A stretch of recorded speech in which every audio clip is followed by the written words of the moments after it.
چیز ہے. سمپلی خبیث وہ ہے جو اللہ تعالیٰ کو پسند نہیں، اور طیب وہ جو اللہ تعالیٰ کو پسند ہے. خبیث کسی بھی چیز میں خباثت، خواہ وہ انسان کے اندر ہو، خواہ وہ انسان کے عقیدے میں ہو، یا اس کے اخلاق میں ہو، اعمال میں ہو، عبادات میں ہو، کہیں بھی کوئی ایسی چیز جو اللہ تعالیٰ کی مرضی کے مطابق نہیں، وہ خبیث ہے. اس کے برعکس انسان کے اندر جو اللہ نے تقویٰ رکھا ہے اور یا اچھے برے کی پہچان رکھی ہے، اور اس کے ساتھ کام لیتے ہوئے انسان اپنے عقیدے کو، اپنے اعمال کو، اخلاق کو، عبادات کو، طرز عمل کو اچھا بناتا ہے، پاکیزہ بناتا ہے، تو یہ چیز اللہ تعالیٰ کو پسند آتی ہے، اور یہی تمام چیزیں طیب میں آ جاتی ہیں. انسان بعض اوقات زندگی میں محنت کرتا ہے، جدوجہد کرتا ہے، لیکن اس کی ڈائریکشن درست نہیں ہوتی، اور وہ بہت سی ناپاک چیزیں، ناپسندیدہ چیزیں اپنے لیے اکٹھی کر لیتا ہے، اور بعض اوقات اس پہ خوش بھی ہوتا ہے. مثلا حرام مال، حرام طریقے سے کمایا ہوا مال، خواہ وہ کتنا ہی کثیر کیوں نہ ہو، کتنا ہی زیادہ کیوں نہ ہو، لیکن اگر انسان وہ سارے کا سارا بھی اللہ کے راستے میں صدقہ کرتا ہے تو وہ اس سے قبول نہیں ہوتا، اس پر ایک نیکی بھی اس کو نہیں ملتی. تو اس لیے انسان خواہ تھوڑا کام کرے لیکن وہ درست طریقے پر کرے، اس بات کا دھیان رکھے کہ جو وہ کر رہا ہے کیا وہ اللہ تعالیٰ کا بھی منظور نظر ہے یا نہیں، اس کی بھی رضا کا کام ہے یا نہیں. قرآن مجید میں اس اصول کو سمجھانے کے لیے بہت سی چیزوں کی مثالیں بھی دی گئی ہیں. مثلا مکھی کی مثال دی گئی. ایک طرف اچھی مکھی ہے، طیب مکھی جسے شہد کی مکھی کہا جاتا ہے، اور دوسری طرف گندی مکھی. جو شہد کی مکھی ہے وہ پھولوں پر بیٹھتی ہے، رس چوستی ہے، پھولوں کو ڈیمیج نہیں کرتی، یعنی اپنا کام کر کے آ جاتی ہے، لیکن پھول ویسے کے ویسے کھلے ہوئے ہوتے ہیں اور ان کو کوئی نقصان نہیں ہوتا.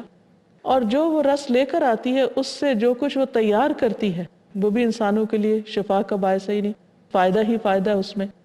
اس کے برعکس گندی مکھی گندی چیزوں پر بیٹھتی ہے، انسان کے جسم پر اگر بیٹھتی ہے تو انسان کے لیے ناگواری کا احساس ہوتا ہے، اور پھر وہ اپنے جراثیم چھوڑ کر جاتی ہے جس کے نتیجے میں بیماریاں پھیلتی ہیں. مکھی دونوں مکھی ہیں، سائز بھی عام طور پر ایک جیسا ہی ہوتا ہے، لیکن ایک وہ چیز لا رہی ہے جس سے شفا ہے اور دوسری وہ لا رہی ہے جو بیماری ہے. اسی طرح درختوں میں اللہ تعالیٰ نے مثال دی کہ شجرہ طیبہ اور شجرہ خبیثہ. شجرہ طیبہ کیا ہے؟ مومن کی مثال اس سے دی، پاکیزہ کلمے کی مثال. اور شجرہ خبیثہ یعنی خبیث درخت جو ہے، جو کانٹوں والا جھاڑ جھنکار ہے، اور جس سے انسان کو حاصل کچھ نہیں ہوتا سوائے اس کے کہ انسان کو وہ چبھے یا اس کو کوئی قرار نہ، اور وہ انسان کے لیے مزید تکلیف کا باعث بنے. تو یہ تمام چیزیں عقل والوں کے لیے، بصیرت والوں کے لیے بہت زبردست مثالیں ہیں جو قرآن مجید میں دے کر ان کو سمجھایا گیا ہے کہ وہ صحیح راستے کا انتخاب کریں. جیسے یہاں فرمایا فاتقوا اللہ یا اولی الالباب، اے عقل والو اللہ سے ڈرو، اور اللہ سے ڈر کر صحیح راستے اور صحیح چیز کا انتخاب کرو تاکہ تم کامیاب ہو سکو. ایک حدیث میں آتا ہے، صحیح مسلم کی حدیث ہے، ایھا الناس ان اللہ طیب لا يقبل الا طیبا. نبی صلی اللہ علیہ وسلم نے فرمایا، اے لوگو اللہ پاک ہے اور پاک ہی کو قبول کرتا ہے.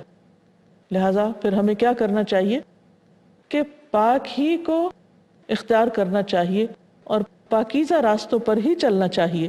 جس طرح حیوانوں میں یا پودوں کے اندر پاک اور طیب اور دوسری طرف خبیث اور ناپاک ہیں، اسی طرح انسانوں کے اندر بھی دو طرح کے لوگ ہوتے ہیں، بعض خبیث ہوتے ہیں، بعض طیب ہوتے ہیں.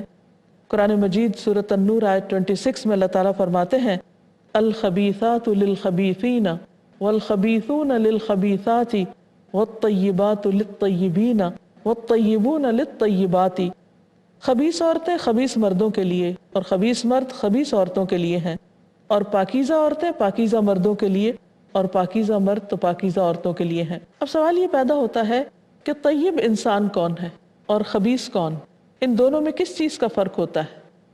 تو جو انسان خبیث ہوتا ہے اس کی سوچ بھی خراب ہوتی، اس میں منفی سوچ ہوتی ہے، بے اصول انسان ہوتا ہے، بدخواہ ہوتا ہے، اس کے جذبات بھی خبیث ہوتے ہیں، اس کے احساسات میں بھی خباثت ہوتی ہے، اس کے دل کے اندر نفرت اور عداوت کے جذبات نشو و نما پاتے ہیں، اس کی زندگی کے اندر ذاتی نمائش، خود غرضی، خود پرستی اور اس کے اعمال اور معاملات اذیت دینے والے ہوتے ہیں. یعنی وہ زبان سے کوئی کلمہ نکالتا ہے تو اس کی گفتگو میں کلمہ طیبہ نہیں ہوتا بلکہ کلمہ خبیثہ ہوتا ہے.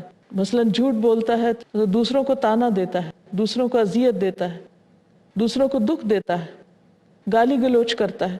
یہ سب خبیث چیزیں، خبیث باتیں، خبیث اعمال اور خبیث لوگ ہی کرتے ہیں.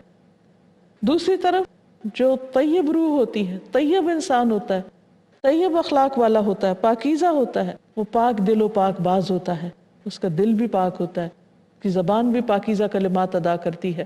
اور اسی طرح اس کے اصول، اس کے طریقے، اس کے اعمال، اس کے جذبات صاف ستھرے ہوتے ہیں، صاف دل ہوتا ہے، دلوں میں بغض اور کینہ نہیں رکھتا، اپنی غلطی کا اعتراف کر لیتا ہے، دوسروں کے لیے خیرخواہی اور ہمدردی اور رحم کے جذبات ہوتے ہیں. وہ جو اچھائی خود کرتا ہے دوسروں کے لیے بھی پسند کرتا ہے.